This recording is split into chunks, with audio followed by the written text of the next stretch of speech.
আজকে আপনাদেরকে নতুন একটি রেস্টুরেন্ট নিয়ে কথা বলবো। আর এই রেস্টুরেন্টটি হলো নবীনগর থানাতে। আর রেস্টুরেন্টের নাম স্বপ্নচায় রেস্টুরেন্ট। আর এই রেস্টুরেন্টের লোকেশন হলো নবীনগর থানার কনিকারা গ্রামে। তো কনিকারা গ্রামে গিয়েছিলাম ঘুরতে। কনিকারা যাওয়ার পর দেখতে পেলাম নতুন একটি রাস্তা পূর্ব দিকে যাচ্ছে। আর এই নতুন রাস্তাটির কাজ চলছে, আর রাস্তাটি অনেক সুন্দর। আর এই রাস্তাটি দিয়ে যখন আমরা সামনের দিকে যাচ্ছিলাম, এই রাস্তার পাশ দিয়ে ঘেঁষে গেছে তিতাস নদী। আর এই তিতাস নদীর একপারে বসবাস করে অনেক মানুষ।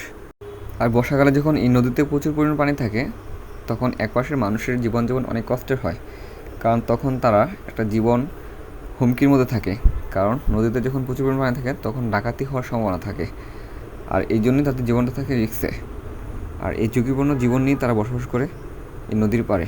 তারপর কিছু করার নেই, তারা সংগ্রাম করে প্রতিনিয়ত বেঁচে থাকার লড়াইয়ে আর বাস্তবতার সাথে তাল মিলিয়ে পরিবর্তন করার চেষ্টা করছে তাদের চারপাশ। তেমনই একটি রেস্টুরেন্ট গড়ে তুলেছে এই কনিকারা গ্রামে। এই কনিকারা গ্রামে এই রেস্টুরেন্টের নাম হলো স্বপ্নচায় রেস্টুরেন্ট। আর এই রেস্টুরেন্টটি আসলে রাস্তার পাশে সুন্দর একটি পরিবেশে, চারপাশে সবুজ প্রকৃতি পরিপূর্ণ। আর এই রেস্টুরেন্টে বিশেষ করে ছোটো ছোটো বাচ্চাদের জন্য রাখা হয়েছে বিভিন্ন ধরনের রাইডিং, চরকি, নৌকাতে চড়া, ট্রেনে চড়া, আরও বিভিন্ন ধরনের খেলাধুলার ব্যবস্থা রাখা আছে। আর এই রেস্টুরেন্টের বিশেষত্ব হলো, এই রেস্টুরেন্টে যখন আপনি আসবেন, তখন এই রেস্টুরেন্টে বসে আপনি বিলের যে প্রাকৃতিক পরিবেশ, সেই বিলের প্রাকৃতিক পরিবেশ এবং ফসলের যে অপরূপ সৌন্দর্য, সেই অপরূপ সৌন্দর্য উপভোগ করতে পারবেন। আর এই রেস্টুরেন্টে একটি ছোট্ট একটি পুকুর আছে। আর সেই ছোট্ট পুকুরে কয়েকটা কাঠের ব্রিজ করা আছে। আর এই কাঠের ব্রিজে উঠে যখন আপনি এই পার থেকে ওই পারে যাবেন, তখন আপনার অতীতের কথা মনে পড়ে যাবে, মানে আপনার শৈশবকালের কথা মনে পড়ে যাবে। কারণ আমরা যখন শৈশবে ছিলাম, আমরা যখন ছোটো ছিলাম, তখন আমাদের গ্রামে বেশিরভাগ জায়গাতেই সাঁকো ছিল। সাঁকো পার হয়ে এপার থেকে ওপার যেতে হতো। আর এখন এই রেস্টুরেন্টে গেলে আপনি সেই ফিলটা পাবেন।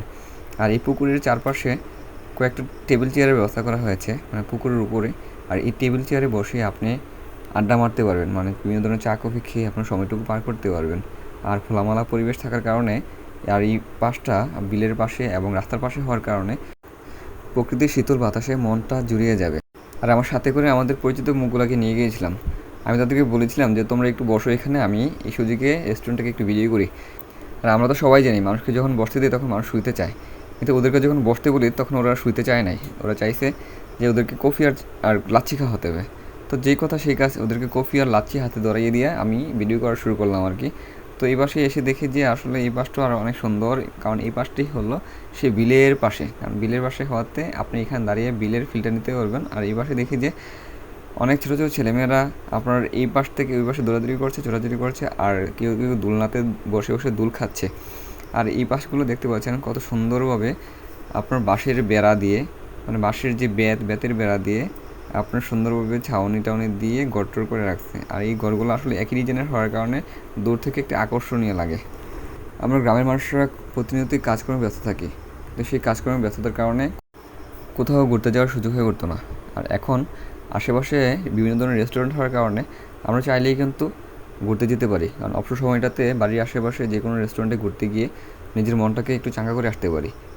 আগে যদি আমাদের কোথাও ঘুরতে যাওয়ার ইচ্ছে হতো, তাহলে আমাদেরকে চিন্তা করতে হতো সিলেট, না হয়তো কুমিল্লা, না হয়তো ঢাকা শহর। কিন্তু এখন আশেপাশে, আমাদের গ্রামের আশেপাশেই বিভিন্ন ধরনের রেস্টুরেন্ট হওয়ার কারণে আমাদের কাছে সেই চিন্তা করতে হচ্ছে না। চাইলেই আমি বিকাল দিয়ে বা বিকালের পর বা অবসর সময় আমরা চাইলেই আশেপাশে রেস্টুরেন্টে ঘুরতে যেতে পারি।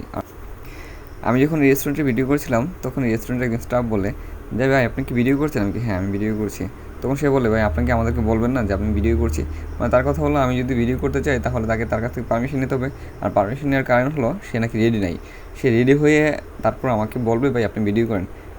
আসলে এই রেস্টুরেন্টের স্টাফের কথা শুনে আমার মনটা খারাপ হয়ে গেছিলো, কারণ আমি ভিডিও করছিলাম এই সৌন্দর্যটা ধরে তোলার জন্য। আর এই সৌন্দর্যটা যখন ধরে তুলবো বা আপনারা যখন দেখবেন, তখন অনেক দূর দূরান্ত মানুষই এই রেস্টুরেন্টে আসবে, তখন তাদের বেচাকেনা বেড়ে যাবে, তো লাভটা তাড়াতাড়ি হবে। তারা যদি আমাদের সাথে ভালোভাবে কথা না বলে, তাহলে তো আমাদের উৎসাহটাই নষ্ট হয়ে যায়। আর এই পাশে সুন্দর একটি নামাজের স্থান আছে। এই নামাজের স্থানে আপনি নামাজের ওয়াক্তে এসে নামাজও আদায় করতে পারবেন, তাহলে নামাজ কাজা হওয়ার কোনো ধরনের সম্ভাবনা থাকবে না। আর এই রেস্টুরেন্টে নামাজের স্থান থাকার কারণে আমার কাছে আসলে এই জিনিসটা অনেক ভালো লাগছে। কারণ আশেপাশের অনেক রেস্টুরেন্ট আছে যে রেস্টুরেন্টে নামাজের ব্যবস্থা থাকে না, কারণ নামাজের ওয়াক্তে ঘুরতে যখন যায় তখন নামাজের জায়গা না থাকার কারণে নামাজটা সঠিক সময় আদায় করতে পারে না। তাই আমি রেস্টুরেন্টের মালিককে অনেক ধন্যবাদ জানাই। আর রেস্টুরেন্টের মালিকের সদিচ্ছা থাকার কারণেই আসলে এখানে নামাজের স্থানটা করা হয়েছে। তাই আমি প্রত্যেকটা রেস্টুরেন্টের মালিকই বলবো যে আপনাদের রেস্টুরেন্টের পাশাপাশি নামাজের স্থান রাখবেন। যে তো কথা বলতে বলতে অনেকটা সময় পার করে ফেলেছি, তো এবার বিদায় নেওয়ার পালা। আমার এই ভিডিওটি ভালো লাগলে শেয়ার করে সবাইকে দেখার সুযোগ করে দেবেন। আবারও হাজির হব নতুন কোনো ভিডিও বা লাইভ নিয়ে। তো ভালো থাকুন, আসসালামু আলাইকুম, আল্লাহ হাফেজ। মিরাসান ভিডিও মিতে খুদা সাই সায়োনারা।